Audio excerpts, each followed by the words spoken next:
إياك نستعين اهدنا الصراط المستقيم صراط الذين أنعمت عليهم غير المغضوب عليهم ولا الضالين آمين.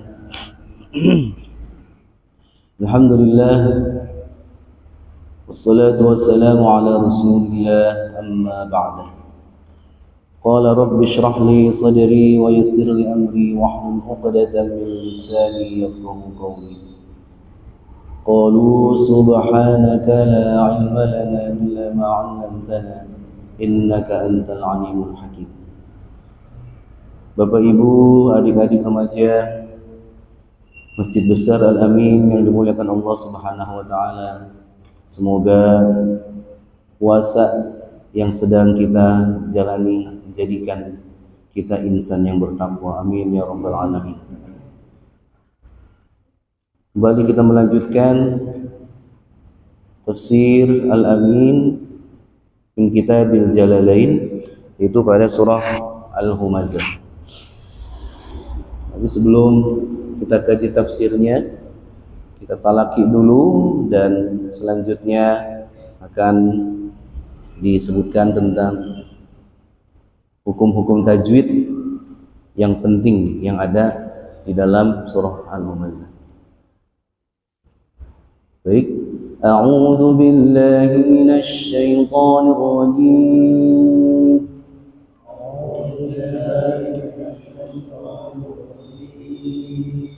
Bismillahirrahmanirrahim.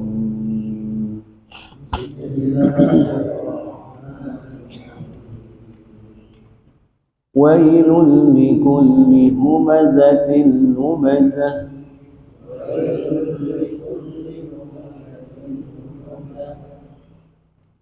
Alladzi jama'a malan wa 'addadah.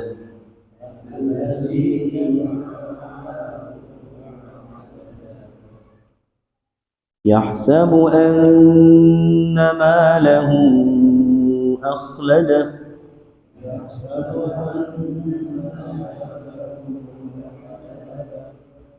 كلا لينبذن في الحطمة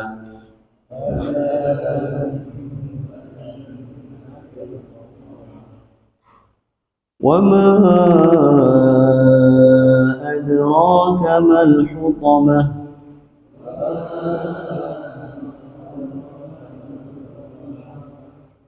نار الله الموقدة التي تطلع على الأفئدة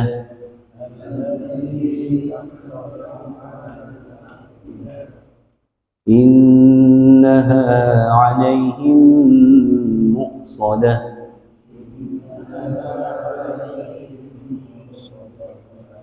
في عمد ممددة.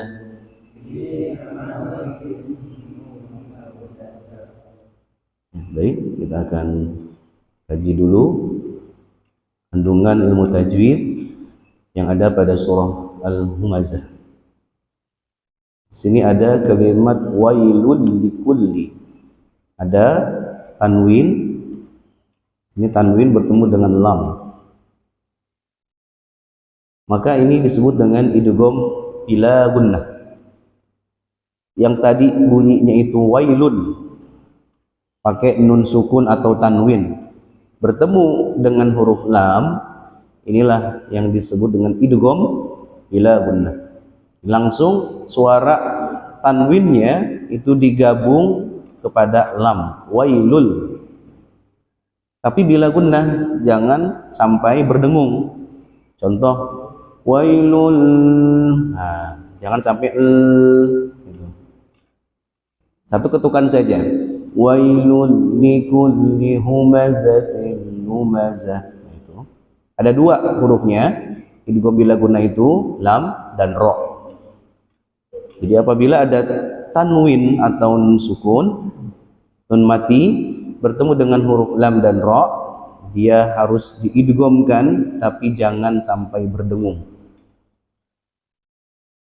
Termasuk juga humazatil lumazah. Nah di sini sama masih idgham bila gunnah. Jangan humazatil lumazah. Nah, jangan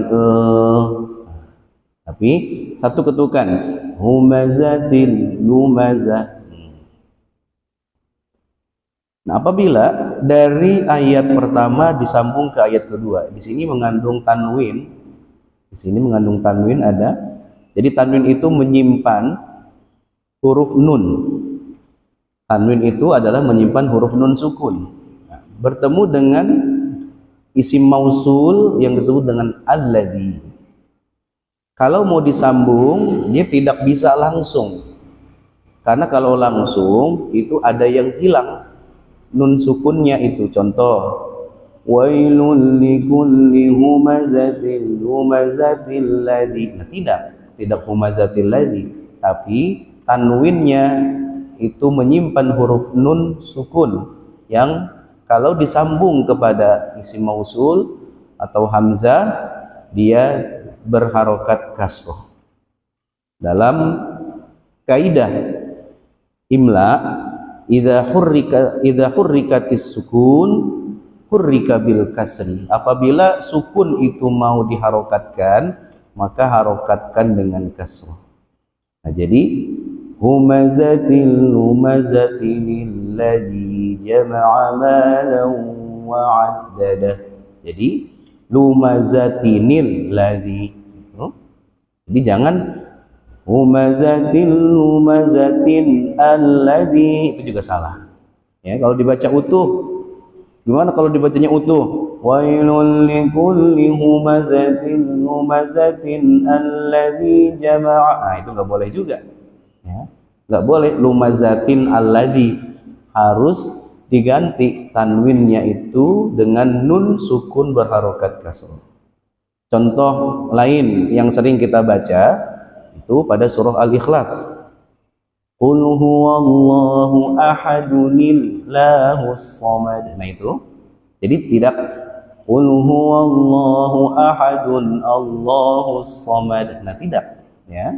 Tidak ahadun allahus samad, tapi ahadunil lahus samad. Kenapa kok dibacanya nillah? Ya, karena nun sukun kalau dia diharokatkan, maka harokatkan dengan kasroh. Karena kasroh, maka lafzul jalalahnya jadi tarqiq atau tipis. Ya, qul huwallahu ahadun lahus samad. Nah itu. Jadi kalau tarawih pengen cepat-cepat, bacanya ekspres, qul huwallahu ahadun allahus samad. Nah itu salah. Jadi harus ahadunillahus samad. Ini. Nah, kalau dipisah maka sudah dimatikan humazatil lumazah. Alladzi jama'a malan. Nah, di sini harus gunnah malan. Jadi jangan sekedar malan wa'addada. Nah, kalau baru malan wa'addada itu baru idgham. Belum bigunnah. Jadi harus ditahan dua harokat. Alladzi jama'a malan. Nah itu malan wa'addada. Yahsabu anna malahu. Nah di sini kenapa dibaca panjang malahu? Nah, di sini dia hukumnya adalah silah, mat silah. Silah itu artinya adalah domir.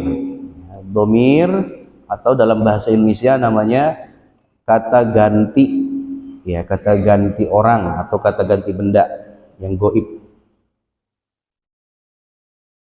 Kapan dia bisa dibaca dua harokat dan kapan dia dibaca satu harokat?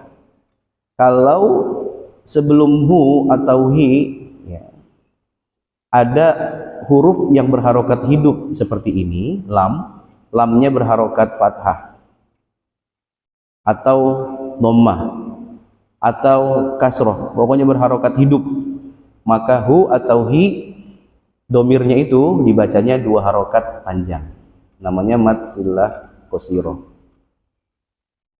Tapi kalau sebelumnya berharokat sukun atau panjang, maka dia dibacanya pendek. Contoh yang sering kita baca, inna anzalnahu fi lailatul qadr. Nah itu. Jadi anzalnahu fi, hu-nya satu ketukan. Jangan anzalnahu fi lailatul qadr. Nah itu salah. Jadi hu-nya dibaca satu ketukan. Kenapa? Karena sebelumnya ada huruf nun yang panjang. Nun yang berharokat fathah, lalu setelah itu ada alif. Itu namanya panjang. Maka dibacanya pendek. Seperti fihi. Nah itu tidak fihi. Nah itu. Alaihi, tidak alaihi. Nah itu. Tapi kalau bihi, nah itu. Karena sebelumnya berharokat hidup. Lahu, nah itu. Amruhu. Nah karena sebelumnya berharokat hidup. Nah ini dibaca dua harokat. Tetapi karena bertemu dengan hamzah, nah ini hamzah, sama seperti halnya mad tabi'i yang bertemu dengan hamzah, maka jadi panjang, harokatnya 6 harokat. Begitu juga mad sillah qasirah, kalau bertemu dengan hamzah maka dia jadinya panjang 6 harokat, namanya mad sillah tawilah. Malahu akhladah, nah itu namanya mad sillah tawilah. Tawil itu artinya panjang, ya, qasir artinya pendek. Sillah qasirah itu mad sillah, itu yang menghubungkan, artinya kalimat penghubung. Qasirah yang pendek, pendeknya 2 harokat. Kalau tawilah panjang, panjangnya 6 harokat. Kalla layunbadan. Nah ini layum, sini ada nun sukun yang bertemu dengan ba. Maka nun sukun itu seperti bunyinya dirapatkan bibirnya. Layun, tidak layun. Layun badan, nah, tidak layun badan tapi layun. Nah, ditahan 2 harokat. Layun badan fil hutamah, namanya iklab, cuma 1 hurufnya, nun sukun atau tanwin bertemu dengan huruf ba, namanya iklab.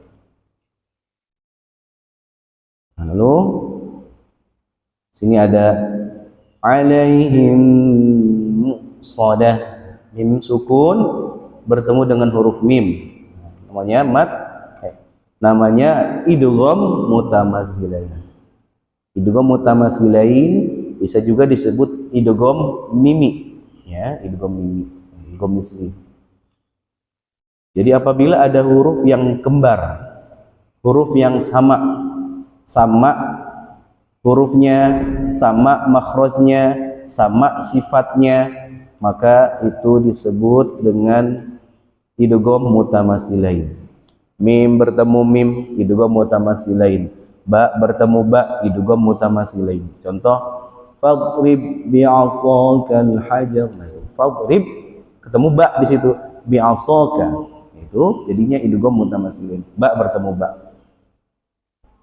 Tapi jangan digunakan kalau selain mim. Contoh, fadrib. Nah, itu ya, jadinya kalau digunakan jadinya berat. Fadrib bi'asakal hajar, tidak, ya, hanya diidghamkan saja. Fadrib bi'asakal hajar. Contoh, fama rabihat tijaratuhum. Nah itu tak bertemu tak, tapi tetap saja itu namanya idgham mutamatsilain karena hurufnya sama, makhrajnya sama, sifatnya sama.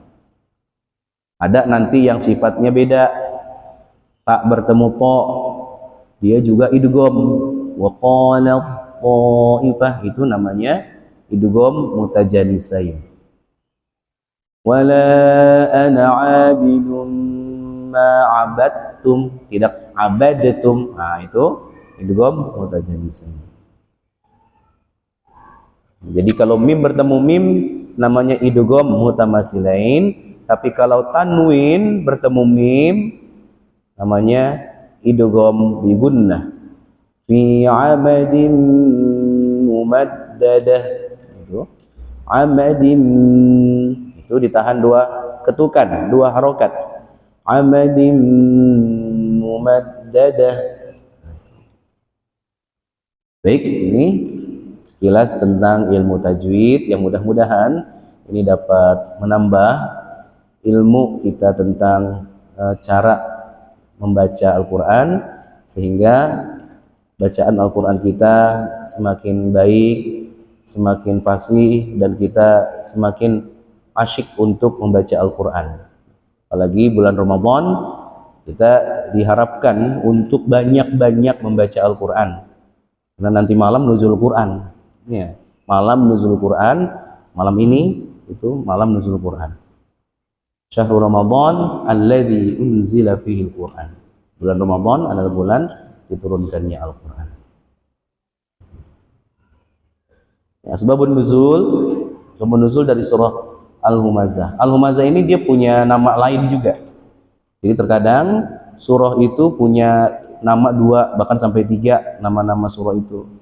Diambil dari kalimat atau dari redaksi ayat itu. Disebut Al-Humazah karena di ayat pertama ada kalimat Humazah. Nah itu. Bisa juga disebut surah Hutamah, surah Al-Hutamah, karena juga di dalamnya ada kalimat redaksi yang menjelaskan wa ma adraka mal hutamah. Itu. Qala Atha wal Kalabi, ini Syekh Atha dan Syekh Kalabi ini mengatakan asbabun nuzul dari surah Al-Humazah adalah nuzilat hadhihi suratu fil Akhnas bin Syariq. Ini diturunkan kepada namanya Akhnas bin Syariq. Kenapa ditujukan kepada dia? Karena yalmizun nasa wa yaghtabahum. Ini Akhnas bin Syariq, ini dia selalu berbuat curang dan juga selalu mengumpat, artinya ngomongin orang, kejelekan orang. Dia sendiri jelek, tapi dia malah ngomongin kejelekan orang, ingin pembenaran diri, biar dia dianggap orang benar, padahal dia sendiri nggak benar. Ini Akhnas bin Syariq. Wa bi khassati Rasulillah sallallahu alaihi wasallam, bahkan orang ini Akhnas bin Syariq ini selalu saja dia gibah ngomongin Rasulullah. Rasulullah diomongin, difitnah. Jangan salah, sekelas Rasulullah saja, kekasih Allah itu, ya Allah, dulu itu sempat difitnah. Dibilang katanya Rasul itu ngumpetin karpet merah. Dulu harta yang paling berharga adalah karpet merah. Kelasnya mahal karpet merah itu. Jadi ketika perang Badar itu mengalami kemenangan yang besar dan banyak mendapatkan ghanimah. Jadi ghanimah itu adalah harta rampasan perang. Dan salah satu harta yang berharga itu adalah karpet merah. Tapi ini yang lain pada ngincer karpet merah itu, kok nggak ada nih, kemana nih?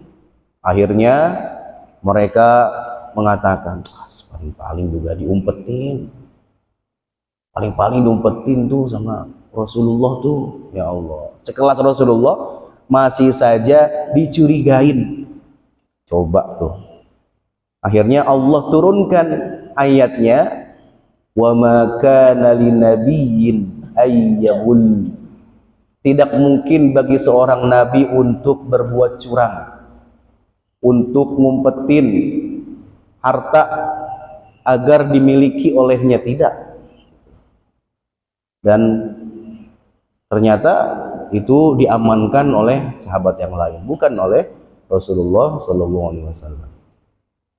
Wa qala Muqatil, adapun Syekh Muqatil menyebutkan bahwa surah Al-Humazah ini nuzilat fil Walid bin Al-Mughirah, diturunkan kepada Walid bin Mughirah. Kenapa? Karena Walid bin Mughirah ini sering kana yaghtabun nabiyya sallallahu alaihi wasallam. Ya Allah, ini kalau kalimatnya pakai kana berarti itu kalimat itu sering. Ternyata dulu Rasulullah itu, ya Allah, banyak sekali yang ngomongin, namanya ghibah. Yaghtab itu ghibah.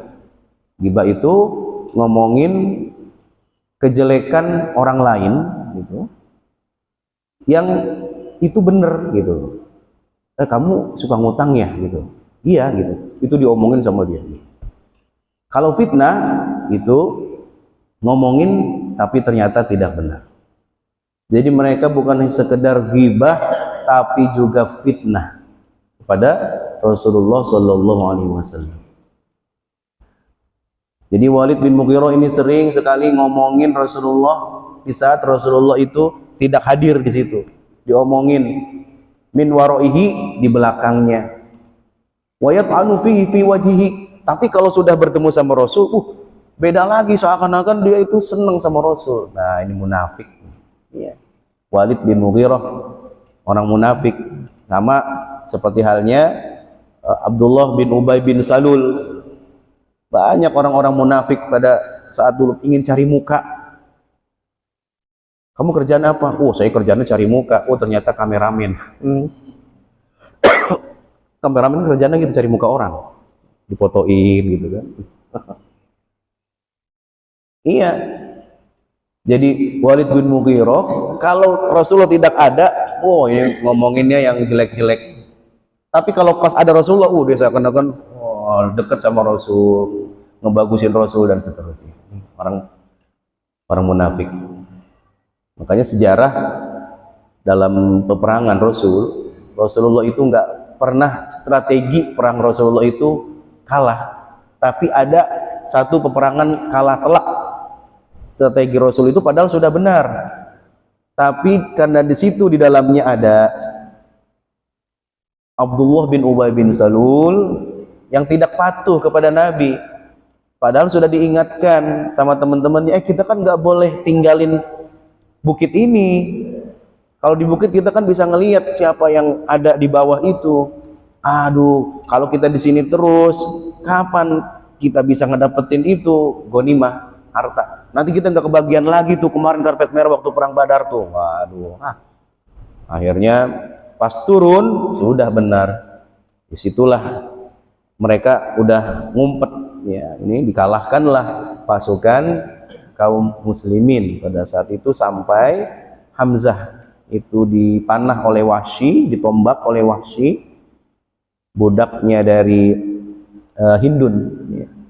Budaknya dari Hindun, dan saking kesalnya Hindun dengan Hamzah pamannya Rasul ini, langsung diacak-acak itu jantung dan hatinya.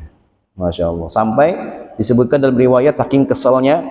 Kenapa kesal? Karena ayahnya si Hindun itu terbunuh oleh Hamzah, ya, makanya dia balas dendam. Saking keselnya, jantung dan hatinya itu dimakan mentah-mentah, udah gitu dilepehin lagi sama Hindun. Rasulullah sampai melihat keadaan pamannya seperti itu, ya ingin ya balas dendam gitu ya. Saya akan balas nih. Tapi apa? Ditegur langsung oleh Allah Subhanahu wa taala. Laisa 'alaika hudahum walakinnallaha yahdi man yasha. Bukan urusanmu ya Muhammad untuk memberikan hidayah kepada mereka.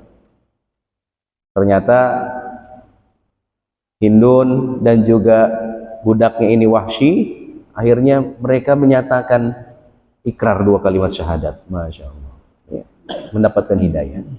Dan dia bertekad, Wahsy, ya Rasul, saya dulu telah berbuat dosa, membunuh orang yang engkau cinta. Sekarang saya ingin balas tebus dengan membunuh orang yang engkau benci.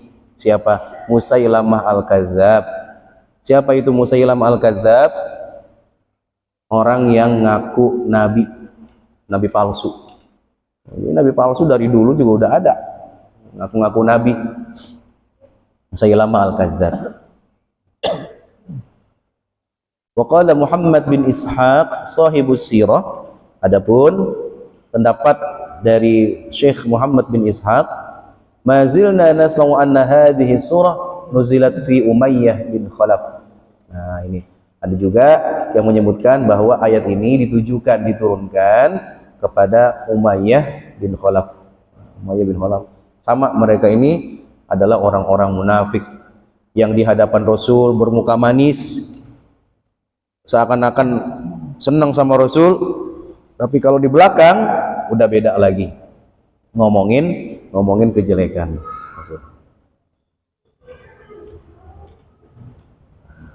Mufradat kata-kata wailun. Ya, wail dengan kalimat wailun. Apa itu wailun? Khizyun, hinaan. Wahalakun, dan juga kehancuran, binasa. Wa adzabun, dan juga azab. Jadi wailun likulli humazatil lumazah. Celaka, dosa, binasa, siksa. Buat siapa?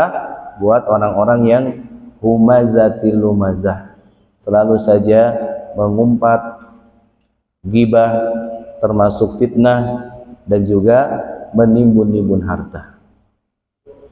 Wa huwa lafzun la yasta'milu illa fi dhammi wal qabhi. Ini adalah lafaz yang mengandung kalimat celaan dan juga kejelekan. Ini enggak ada kalau bilang wailun bilang bagus. Wailul laka, waduh, kamu bagus. Oh, itu menghina. Wailul lak, itu kamu jelek, dan seterusnya. Jadi ini adalah kalimat redaksi hinaan, redaksi kejelekan. Humazah may yantaqisu an-nasa bil qaul. Orang yang merendahkan orang lain dengan verbal, dengan kata-kata. Direndahin orang itu. Ah, dia mah cuman begini doang. Nah, itu namanya humazah. Jadi orang lain itu seakan-akan dia merasa dirinya itu lebih hebat daripada orang lain. Ah, baru juga cuman segitu doang. Ngeremehin orang. Ini humazah. Ngomongin kejelekannya, itu humazah. Lumazah may yu'dhin nasa bil fi'li. Nah, kalau humazah ini membandingkan dirinya dengan orang lain dengan cara verbal, ngatain orang, bully, menyebarkan kalimat hoak, ini namanya humazah. Sedangkan lumazah may yu'dhin nasa bil fi'li, menyakiti orang lain dengan perbuatan. Kalau tadi menyakiti orang lain dengan ucapan, kalau ini sudah dengan tindakan, dengan fisik, bukan lagi secara verbal, tapi sudah mengintimidasi secara fisik. Dicegat.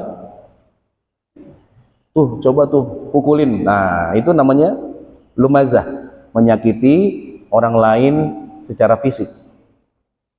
Fakilahuma qa'anun ayyabun, dua-duanya ini adalah kejelekan, ayyabun, dan juga tercela. Jadi akhlak yang tercela itu termasuk juga menyakiti orang lain dengan ucapan dan juga perbuatan. Orang yang menyakiti orang lain dengan ucapan dan perbuatan dipastikan pahala kebaikannya itu hangus. Pahalanya yang akan dipanen nanti itu sudah terbakar dengan dia ngejelekin, menyakiti orang yang pernah dia kasih kebaikan itu dan diungkit-ungkitnya. Makanya Allah sebutkan, ya ayyuhalladzina amanu la tubtilu sadaqatikum bil manni wal adha. Wahai orang-orang yang beriman, la tubtilu, jangan kalian rusak, jangan kalian batalkan. Apa yang dirusakin, yang dibatalkan, yang dihilangkan, shadaqatikum, pahala sedekah kita, pahala kebaikan kita, kok bisa hilang? Pas kita pengen panen nanti di akhirat, ya Allah saya kan dulu pernah berinfak tuh untuk Masjid Al-Amin, sekarang kok nggak ada, saya pengen ini. Oh, kamu dulu ngungkit-ngungkit, bil manni wal adza, mengungkit-ngungkitnya dengan ucapan dan juga tindakan dan juga fisik. Tuh kalau nggak ada saya tuh nggak bakal kebangun tuh. Waduh, menyakiti pengurus. Oh, Bapak ini gimana sih? Nah, dan seterusnya. Itu tidak boleh. Kita mengungkit-ungkit baik dengan ucapan ataupun dengan perbuatan. Ya sudah, kita ikhlaskan saja. Jangan diungkit-ungkit lagi. Nah, jadi kalau kita mengungkit-ungkitnya menyakiti hati orang yang menerima, maka la tubtilu shadaqatikum bil manni wal adza kalladzi yunfiqu malahu ria'an nas. Seperti orang yang menginfakkan hartanya ria'an nas, karena ingin dipuji, ingin dilihat, ingin didengar oleh orang lain. Kalau ingin didengar namanya sum'ah. Ini semuanya penyakit hati. Ri'a itu berasal dari kata ro'a, ingin dilihat, itu namanya riya. Kalau ingin dilihat orang namanya riya. Kalau ingin didengar orang itu namanya sum'ah. Kalau ingin dipuji, ingin dikasih like and share oleh orang lain, itu namanya ujub. Dan ini semuanya penyakit hati. Penyakit hati. Seperti orang yang menginfakkan hartanya karena ingin dipuji oleh manusia, wala yu'minu billahi wal yawmil akhir, dan tidak berdasarkan iman kepada Allah dan juga hari akhir. Famathaluhu kamathali Safwan. Bahkan Allah sebutkan perumpamaannya. Perumpamaan yang ketika nanti di akhirat kita pengen panen, ternyata sudah tidak ada pahala itu. Bagaikan kamathali Safwanin, seperti batu yang tadinya itu sudah ada ya di situ tumbuhan-tumbuhannya, ternyata habis, terkikis semuanya. Alaihi turabun fa asabahu wabil. Tadi sudah ada tanahnya di situ, sudah ada debunya di situ yang baik di atas batu tersebut, tapi karena dihujani oleh hujan yang deras, akhirnya bersih. Tidak ada lagi debu, tidak ada lagi tanah yang bermanfaat di atasnya, gersang. Banyak Allah berikan perumpamaan orang-orang yang gara-gara dia menyakiti hati orang yang menerimanya kebaikan tersebut secara fisik ataupun secara verbal. Allah sebutkan, ayawaddu ahadukum an takuna lahu jannatun min nakhilin wa a'nab tajri min tahtiha al-anhar fa asabahu al-kibar wa lahu dhurriyyatun du'afa fa asabaha i'sar. Nah ini fa asabaha i'sarun fihi narun fahtaraqat. Dia sudah punya kebun, wah, kebunnya ini udah dikalkulasi, besok saya akan panen. Besok saya panen, dikalkulasi, wah ini akan ada bertonton, mungkin sawit kah, atau kurma kah, atau apa sajalah, pokoknya di kebun, mangga, rambutan, kelengkeng dan sebagainya. Udah mau dipanen, yang dikalkulasi, wah dia akan mendapatkan bertonton buah dan hasilnya itu mungkin sampai ratusan juta atau sampai miliaran. Wah, dia udah tinggal senang oncang-oncang kaki. Pas waktu tidur malam, ternyata fa asabaha i'sarun fihi narun fahtaraqat. Malam-malam ada angin, anginnya itu i'sar, anginnya itu menghembus, tapi anginnya itu mengandung api. Terbakar itu semua kebunnya. Udah pas besok pagi dia pengen panen, waduh, udah terbakar semuanya.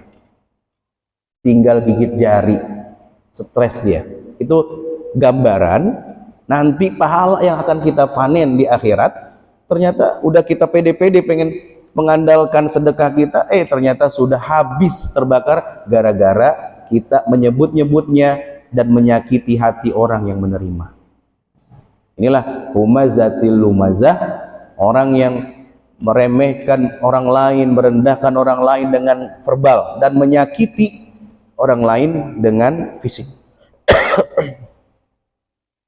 Kayak kemarin kasus itu yang anaknya orang pajak, ya, waduh sampai dipukulin, ya Allah, sampai dia itu koma, ya kan?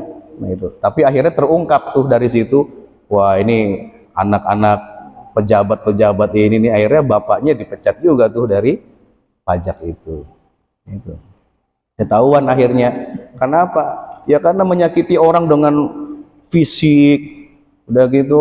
Oh, dia menyakiti secara verbal tuh, lihat tuh Rubicon tuh. Waduh, padahal ternyata setelah diteliti, waduh itu enggak terdaftar. Rumahnya yang di sana yang mewah, ternyata bayar pajaknya cuma 300.000. Masya Allah, padahal dia pejabat pajak juga. Nah, terbongkar semuanya. Alladzi jama'a malan wa 'addadah. Itu orang siapa? Orang-orang yang termasuk humazah itu alladzi jama'a malan, yang menghitung-hitung, mengumpulkan hartanya, wa 'addadah, dan juga menghitung-hitungnya. Innahu harisun ala jam'il mal. Waduh, dia gemar sekali mengumpulkan harta. Pamer di sosial media. Oh, dengan mobil mewahnya. Padahal sebelah kanan kirinya rumahnya masih pakai triplek, rumahnya masih gubuk reot. Waduh, tapi dia tidak peduli dengan kanan kirinya, depan belakangnya. Wa ala iddatin maratin ba'da ukhra hubballahu wa syaghafna bihi. Dia sibuk sekali dan cinta sekali dengan hartanya, wa tahalukan alaihi, padahal itu akan menghancurkannya. Bermewah-mewahan itu. Alhaakum at-takasur. Alhaakum, akan menghancurkan kalian. Apa? At-takasur, bermewah-mewahan. Orang bermewah-mewahan nantinya ya, dia akan binasa sendiri. Apalagi bermewah-mewahan hasil dari manipulasi, hasil dari korupsi, bukan hasil kerja kerasnya. Waqila ja'alahu asnafan wa anwa'an. Dan ada juga yang menyebutkan hartanya ini itu di kelompok-kelompokan. Ya, dikelompok-kelompokkan dengan beraneka macam. Ka'iqarin wa nuqudin wa masyiatin. Yang ini untuk deposito, yang ini untuk tabungan, yang ini untuk liburan. Nah, itu udah di kelas-kelasin, di kelompok-kelompokin. Au ja'alahu iddatan lima sa'ibil ayyam wa kawarisid dahr. Ada juga yang menyebutkan itu adalah untuk warisan, dikumpul-kumpulkan, akhirnya dia meninggal dan itu jadi warisan. Mending kalau jadi warisannya itu anak-anaknya berilmu. Banyak ternyata kejadian orang meninggalkan harta yang banyak, akhirnya anak-anaknya malah perang saudara. Apalagi anak-anaknya udah pada punya keluarga masing-masing, udah tuh ada intervensi dari orang lain itu, entah dari suaminya, entah dari istrinya. Masa dia lebih banyak sih dapatnya, udahlah gitu. Yang miris lagi, ya Allah, itu orang tuanya cuman ngambil bambu dari kebunnya, yang itu juga tanah itu dikasih sama orang tuanya, dituntut, ya Allah, orang tuanya dituntut sampai 3 miliar. Masya Allah, ada yang begitu. Ini benar-benar anak durhaka nih begini. Harta sudah dikasih sama orang tua, pas orang tua mau cuman ngambil bambu satu buat ngipin bendera, langsung dituntut. Masya Allah. Ini anak durhaka. Yahsabu anna ma lahu akhladah, yadhunnul jahilu anna ma lahu sayadumu lahu abadaddar. Dia menyangka, yadhunnul jahilu, orang yang jahil itu menyangka, anna ma lahu, karena sungguhnya hartanya, sayadumu lahu, akan mengekalkan dia, akan membuat dia kekal, dia awet muda, dia akan hidup lama. Yahsabu anna ma lahu akhladah, dia menyangka dengan hartanya itu akhladahu, akan membuat dia tidak mati-mati. Makanya kata Rasul, semua penyakit yang ada di dunia ini ada obatnya. Likulli da'in dawaun, setiap penyakit itu pasti ada obatnya. Illal maut, kecuali penyakit mati, itu nggak ada obatnya sudah. Dia mau menghindarkan dirinya, saya nggak mau tua-tua, saya nggak mau mati. Waduh, dok, wow, dia dengan hartanya mau dokter pribadinya 40 juga. Kalau memang sudah ajal mati. Ya, dokter pribadi sampai 40, ada bagian-bagian. Ya kalau memang sudah ajal ya mati. Dia menyangka seperti halnya ada syair Khairul Anwar. Ini seorang pujangga yang dia punya penyakit paru, dia seorang puisi ya, pujangga, penyakit paru sudah rusak karena sering ngerokok kopi. Akhirnya paru-parunya rusak sebelah. Akhirnya dia bikin tuh syair, salah satu syairnya itu, aku ingin hidup 1000 tahun lagi, karena dia sudah sakit dan sudah divonis hidupnya nggak lama nih. Dia bikin dah tuh puisi, aku ingin hidup 1000 tahun lagi. Aku adalah binatang jalang, dari kumpulannya terbuang. Wah, ini puisi ya. Itu. Ini dulu belajar bahasa Indonesia. Fanasiyal mauta. Oh, saking dia cinta dengan hartanya dikumpul-kumpulkan sampai fanasiyal mauta wal akhirah. Dia lupa dengan kematiannya. Wal akhirah, dan lupa kalau nanti akan dipertanggungjawabkan di hari akhirat kelak. Dia lupa wasawaba wal iqaba, dia lupa dengan pahala dan juga siksa. Itu uang tergantung orangnya, bisa menjadi pahala, bisa juga menjadi siksa. Kalau diberikan sebagai bentuk infak dan sedekah, maka jadi pahala. Kalau ditimbun-timbun sampai dia meninggal dunia, kok tidak ada manfaatnya buat orang, malah jadi siksa yang akan dipertanggungjawabkan nantinya.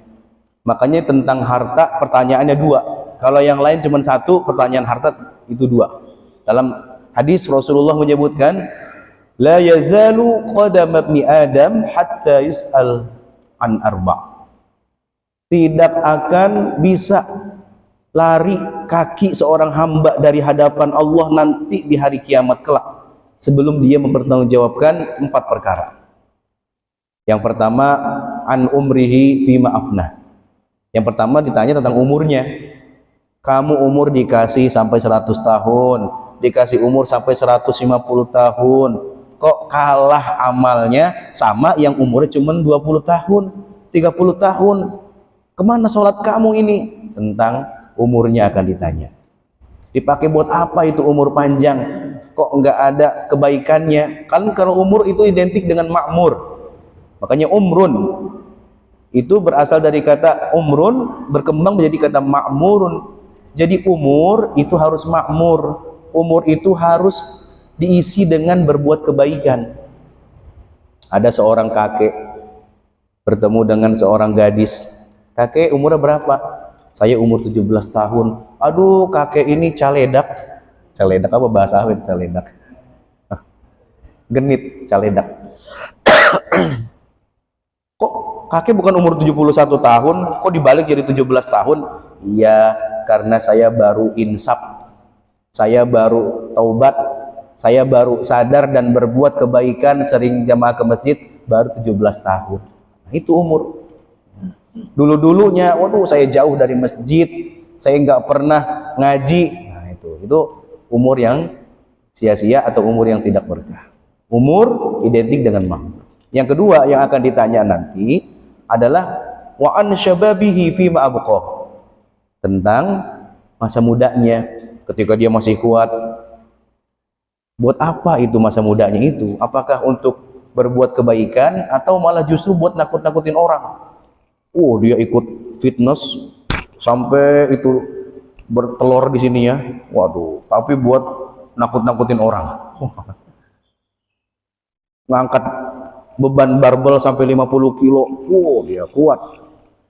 Pas giliran disuruh takbiratul ihram, yuk sholat yuk. Aduh, berat. Nggak kuat dia.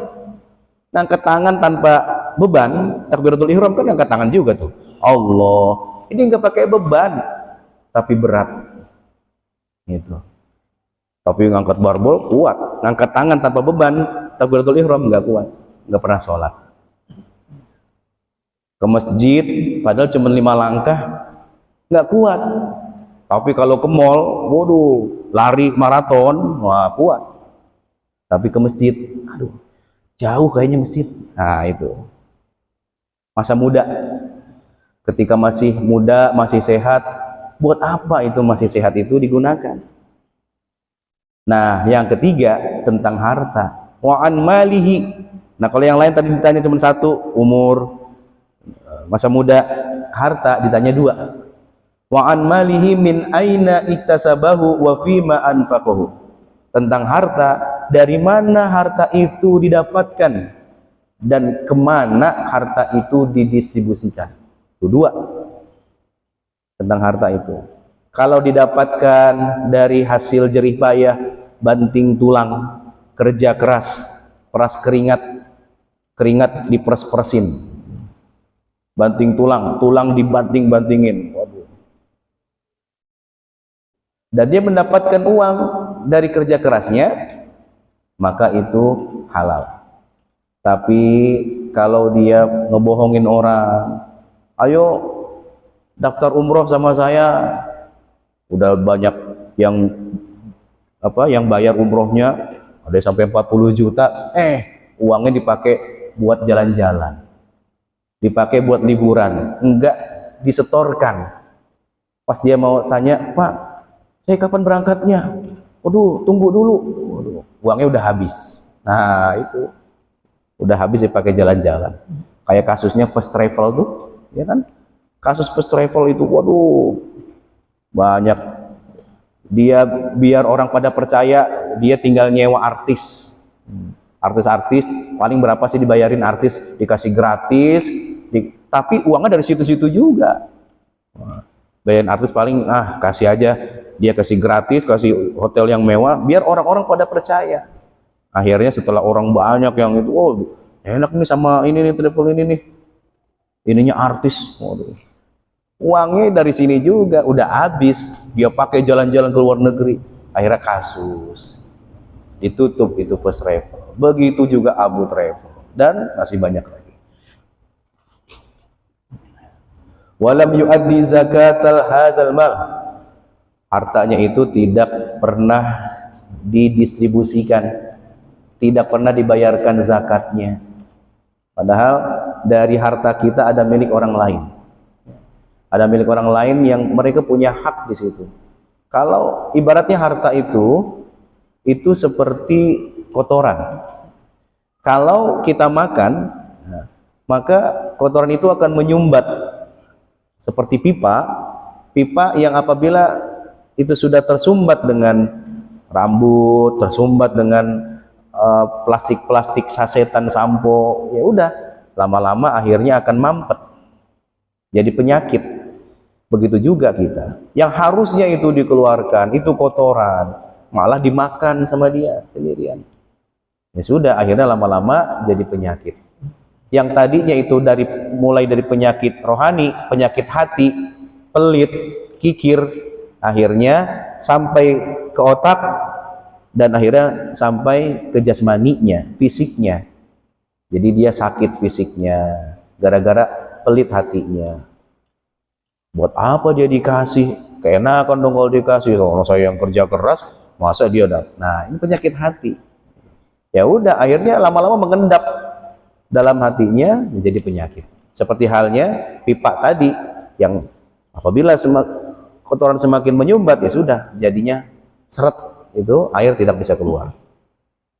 Walam yatabayyanul haqiqah, dan dia tidak tahu hakikatnya, wahiyya annama laka ma anfaqtahu fi wujuhil khair wan nafi. Jadi yang dimaksud dengan harta diinfakkan dengan kebaikan dan penuh kemanfaatan itu adalah harta yang sebenarnya, yang al-haqiqah, harta yang sebenarnya. Kata Nabi, harta kita sebenarnya cuma 3. Apa yang kita makan sampai kenyang, apa yang kita pakai sampai lapuk, apa yang kita sumbangkan, itulah harta kita. Anas bin Malik seorang sahabat Rasul yang kaya raya, tapi dia berpola hidup sederhana. Sampai sahabat lain mengatakan, wahai Anas, kamu ini orang kaya, tapi kok kamu pola hidupnya sederhana begitu? Saya sudah menitipkan baju-baju yang terbaik, baju-baju yang bagus kepada orang-orang miskin, agar nanti baju itu menjadi pakaian saya di surga kelak. Masya Allah. Itu.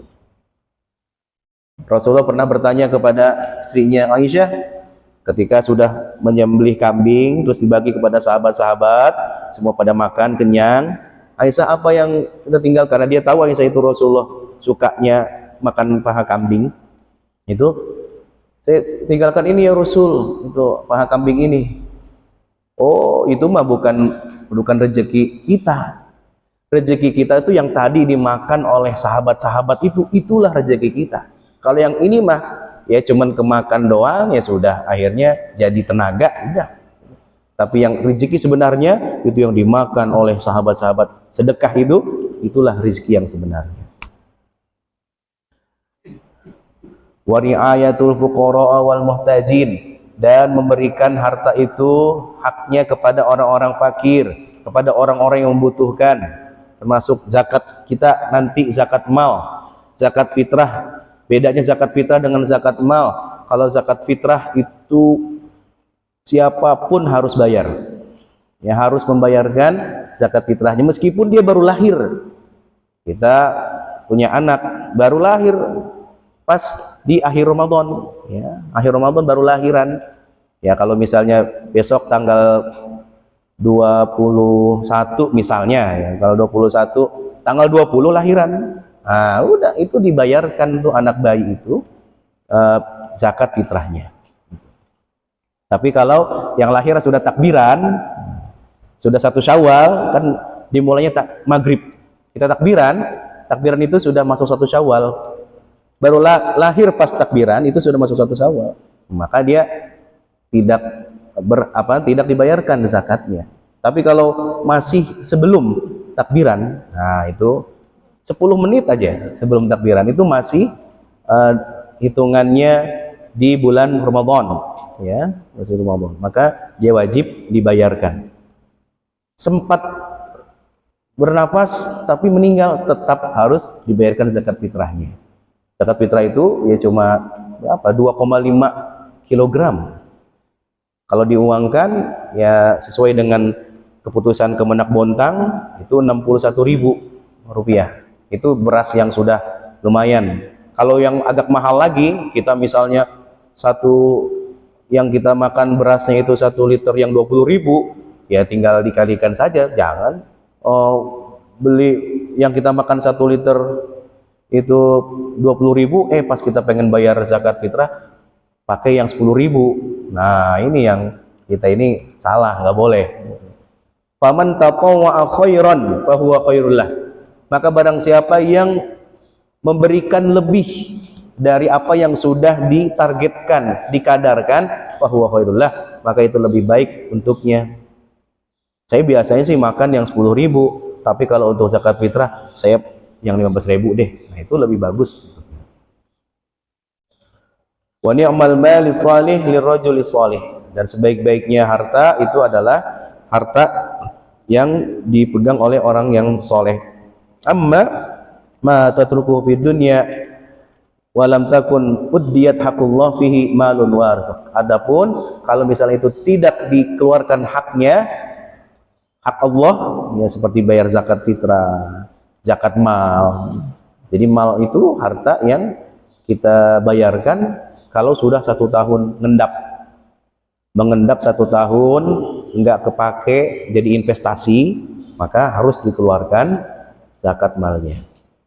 Tapi bagaimana kalau saya punya tanah saya ada tuh 10 hektar tapi tidak menghasilkan, ya cuman tanah doang, misalnya di Sekambing tidak menghasilkan, cuman rumput ilalang begitu, yang nggak ada zakatnya, tidak dibayarkan zakat malnya. Tapi kalau menghasilkan, dibuat pertanian, dibuat kebun, atau disewakan sama orang yang per tahun itu sampai 100 juta, nah itu maka harus dikeluarkan 2,5%-nya. Itu wajib, ya wajib. Yang kalau tidak kita berikan, tidak keluarkan, akan jadi penyakit dalam hati kita, dalam tubuh kita. Kalla la yumbadanna fil hutamah. Maka harta yang tidak dikeluarkan haknya itu akan dilemparkan ke neraka hutamah. Ai yartada'a hadzal humazah al-lumazah, orang-orang yang mengumpat-ngumpat, yang menimbun-nimbun hartanya, kanizul mal, yang menyimpan-nyimpan hartanya, al-mujabubih, yang membuat dia itu kagum dengan hartanya, maka akan dilemparkan ke dalam neraka hutamah. Bahkan dalam ayat lain Allah sebutkan harta ini akan dikalungkan menjadi ular, ya, menjadi ular besar, akan dikalungkan harta itu kepada tubuhnya. Allah sebutkan yauma yuhma 'alaiha fi nari jahannam fatukwa biha jibahuhum wa junubuhum wa zuhuruhum hadza ma kanaztum li anfusikum fadzuqu ma kuntum taknizun. Nanti di hari kiamat kelak Allah akan sebutkan yauma yuhma 'alaiha fi nari jahannam fatukwa. Tukwa itu digosok, disetrika. Fatukwa biha jibahuhum, akan digosok itu jidatnya, jabhah. Digosok. Kenapa sih digosok jidatnya? Kita kan kalau kesal sama orang itu bebel, dikasih tahu nggak, ini ditoyor kan? Kamu ini, nah ini jidat. Nah, ibaratnya ini gambaran kecerdasan gitu. Kamu ini udah dikasih tahu masih aja bebel. Saking keselnya tuh, itu fatukwa biha jibahuhum, digosok itu jidatnya. Wa junubuhum, begitu juga perutnya. Junub ini perut, ya. Jambun, nah ini perut bagian kanan. Ini yang makan makanan enak, cuman nggak pernah bagi-bagi. Nah itu, iya, kolesterol. Nah itu. Wa zuhuruhum, digosok juga punggungnya. Jadi bukan dikerok lagi. Kalau dikerok mah enak, sembuh, masuk angin. Nah, ini digosok, srek, srok. Nah itu, hancur badannya, dibikin lagi yang baru. Begitu terus diulang-ulang. Kenapa? Hadza ma kanaztum li anfusikum. Ini nih harta yang kamu simpen dulu, yang nggak pernah kamu kasih, diberikan kepada orang yang berhak mustahiknya. Fadzuqu ma kuntum taknizun, maka rasain nih apa yang dulu kamu simpen, yang kamu timbun. Masya Allah. Jadi harta yang telah Allah anugerahkan kepada kita itu adalah sebagai kita itu seakan-akan diberikan kepercayaan oleh Allah tuh, melalui kamu kasih tuh kepada yang membutuhkan. Kan akhirnya kita mendapatkan pahala dari situ. Jangan malah kita timbun sendiri, yang akhirnya itu akan menjadi siksa, menjadi dosa buat kita semuanya. Wa sayarmi wa yumbadha nabdhan nuwah fi jahannam, bahkan hartanya ini akan dilemparkan ke neraka jahannam, allati tuhtamu kullu ma yalqi fiha, yang neraka jahannam ini akan membakar semuanya, menghancurkan, mendidih. Walidzalika summiyat bil hutamah, begitulah dia disebut neraka hutamah. Kenapa? Karena bergejolak, mendidih setiap dimasukkan orang ke dalam itu langsung hancur lebur semuanya. Dalam ayat lain Allah sebutkan, alladzina yakfuruna bi ayatillah, Allah, orang-orang yang ingkar kepada ayat-ayat Allah itu akan wa nubaddilu juludahum kullama nadijat juluduhum baddalnahum juludan ghairaha liyadzuqul adzab. Kullama nadijat juluduhum, setiap hancur lebur kulit-kulit mereka, baddalnahum juludan ghairaha, kami akan gantikan dengan kulit yang baru, liyadzuqul adzab, agar mereka merasakan azabnya. Nah, udah kalau di neraka mah tinggal menerima konsekuensi dari apa yang kita lakukan. Oh, kejam sekali ya. Waktu di dunia kamunya juga begitu, kejam. Nah, sekarang balasannya nanti di neraka. Mudah-mudahan puasa yang kita lakukan ini akan meredam nafsu kita. Nafsu untuk menguasai, nafsu untuk tidak berbagi. Dengan puasa akhirnya kita diajarkan untuk saling berbagi. Salah satunya takjil, kita berbagi kepada orang-orang. Alhamdulillah kalau ada jadwal itu jadinya dia merasa tanggung jawab.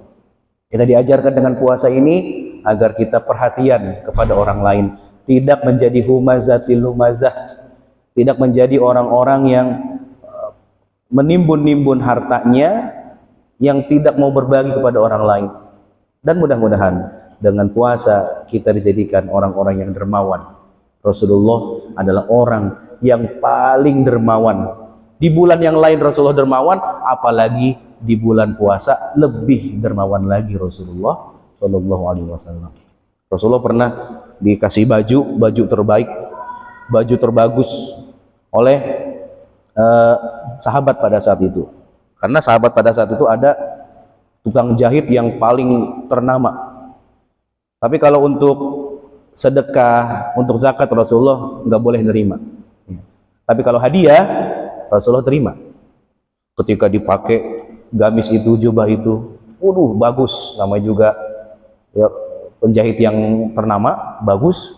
Ada sahabat ngeliatin dulu begitu. Sampai Rasulullah ngeliatin dia, kamu naksir ya sama ini? Iya, saya naksir sama bajunya Rasul gitu kan, bagus banget gitu kan. Ya udah kamu ke rumah saya. Ya Allah, itu baju yang bagus itu langsung dikasih ke dia sama Rasul. Masya Allah, ini dermawannya Rasulullah Sallallahu Alaihi Wasallam. Mudah-mudahan dengan pelajaran dari Al-Humazah, surah Al-Humazah atau surah Al-Hutamah ini menjadikan kita orang-orang yang dermawan. Amin ya rabbal alamin. Ini itu yang bisa disampaikan. Apabila ada yang mau dipertanyakan, dipersilakan. Ya, silakan.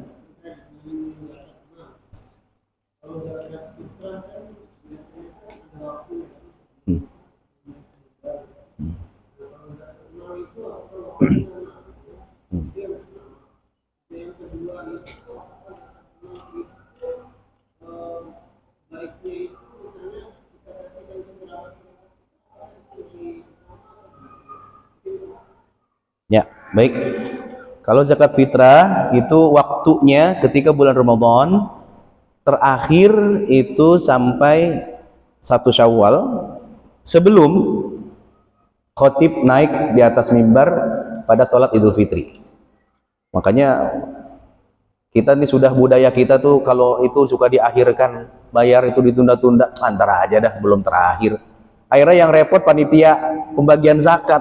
Ini kita pengen pas udah terakhir baru jam 2 malam itu ngotok-ngotok orang gitu kan. Ini harta zakat nih gitu kan.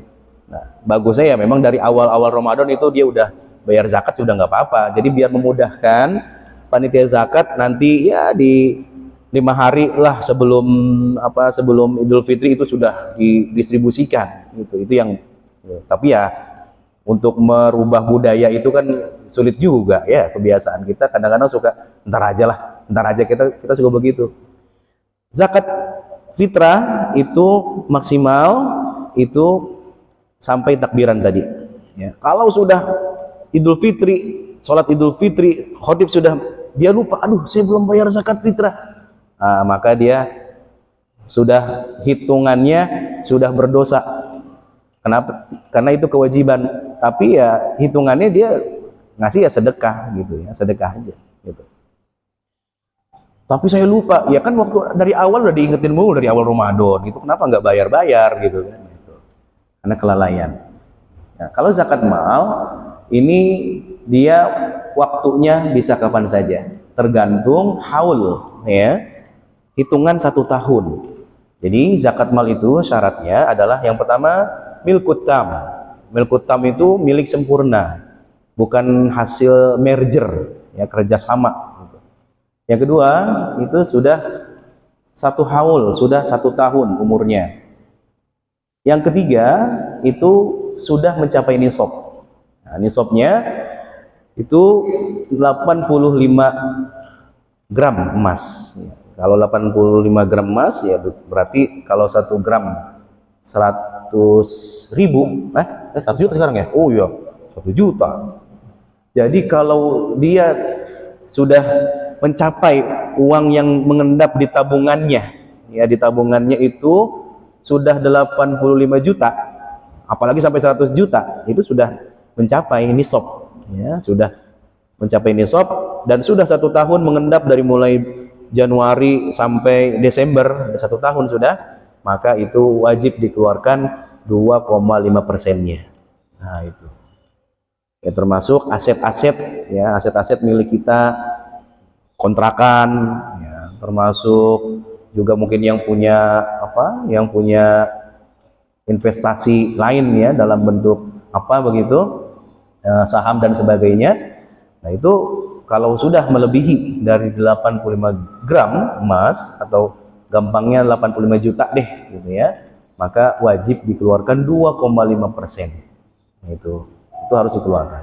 Ya, itu, dan itu bisa diberikan kepada 8 asnaf, ya 8 asnaf.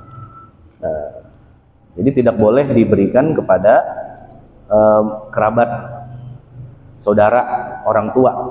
Kenapa? Karena orang tua, saudara, kerabat itu jangan dikasih zakat. Zakat itu harta kotoran, gitu. Zakat itu harta yang sedikit. Coba kita punya 100 juta, 2,5%-nya cuma 2.500.000. Masa tega-teganya kita ngasih orang tua, punya uang 100 juta dikasih orang tua 2.500.000. Makanya orang tua dikasihnya sedekah. Berapa sedekah? Itu bisa 50%. Aduh, Bapak Ibu, saya ini punya uang alhamdulillah 100 juta, ini buat Ibu 50 juta. Nah, itu dikasih sedekah. Jangan dikasihnya zakat. Nah, itu. Berarti orang yang ngasih zakat itu adalah orang terpelit. Ya, orang pelit. Kenapa? Masa orang tua dikasih zakat? Nah, nggak boleh. Jadi asnaf itu adalah lil fuqara'i wal masakin wal 'amilina 'alaiha wal mu'allafati qulubuhum wa fir riqab wal gharimin wa fi sabilillah wa ibnis sabil. Fakir, miskin, amilin ini yang mengumpulkan zakat. Wa fir riqab, ini budak, wal gharimin, orang yang banyak utang, tapi utangnya untuk living cost, untuk biaya hidup, bukan untuk gaya hidup. Saya juga banyak utang gitu kan. Utang apa? Utang mobil. Waduh, utang rumah. Itu mah bukan biaya hidup. Ya, itu buat gaya hidup. Nah, itu. Yang diberikan yang untuk makan saja dia ngutang. Untuk biaya sekolah anaknya dia ngutang. Nah, itu yang berhak mendapatkan zakat. Wa fi sabilillah, orang-orang yang berjuang di jalan Allah, ya, termasuk ya, juga boleh diberikan untuk pembangunan masjid, termasuk juga untuk para santri-santri, pelajar-pelajar, ustadz-ustadz itu. Wa ibnis sabil, dan juga musafir, ya, musafir, orang yang berjuang, orang yang sedang mengadakan perjalanan tapi untuk kebaikan. Tapi kalau musafir, dari sono, dari Bontang ke Samarinda mau ngapain? Mau tawuran. Nah, jangan dikasih itu, enggak. Ya, dangdutan misalnya kan gitu. Tapi kalau ke sana untuk silaturahim, ternyata habis bekal, boleh diambilkan dari harta zakat itu. Nah, termasuk juga mu'allaf wal mu'allafati qulubuhum, orang-orang yang perlu pembinaan. Dia baru belajar Islam, dia butuh biaya untuk sekolah, dia butuh biaya untuk beli bukunya, beli kitabnya, diambilkan itu dari harta zakat tersebut. Ya, itu baik.